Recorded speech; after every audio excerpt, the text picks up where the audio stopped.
আপনাদের স্বাগত জানাচ্ছি গাজী সানাউল্লাহ রহমান।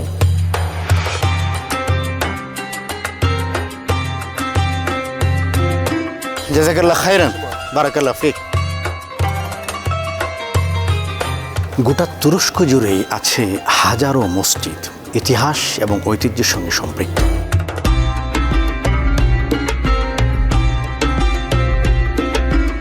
এই মুহূর্তে আমি দাঁড়িয়ে আছি তুরস্কের প্রাচীন রাজধানী কুনিয়া। অসত্য আর মিথ্যা কোনোদিনই টিকে থাকে না, যে কারণে নমরুদের ক্যাসেলের পাশে এসেও নমরুদ নামের কাউকে পাওয়া যায়নি। হযরতে আবু আইয়ুব আল আনসারী রাদিয়াল্লাহু তাআলা আনহু, মেজবানে রাসূল সাল্লাল্লাহু আলাইহি ওয়াসাল্লাম, পৃথিবীর নানা প্রান্ত থেকে ছুটে আসেন নবী প্রেমিক, সাহাবী প্রেমিক মানুষেরা। উসমানী সালতানাতের 10ম সুলতান, মসজিদের পাশেই রয়েছে সুলতান সুলেমানের সমাধি।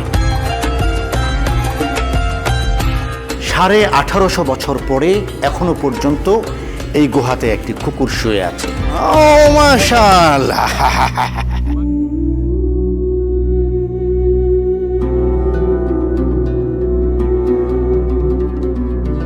রব্বুল আলামিন পবিত্র কুরআনুল কারীমে 17 জন নবীর নাম উল্লেখ করেছেন। এর ভিতরে 2 জন নবীর কবর এইখানে। আল্লাহর নবী, আল্লাহর খলিফা হযরত আইয়ুব আলাইহিস সালাতু ওয়াস সালাম এইখানে তিনি অবস্থান করেছিলেন। প্রিয় দর্শক, আমন্ত্রণ ক্যামেরার চোখে পৃথিবী দেখার আয়োজন মুসাফির।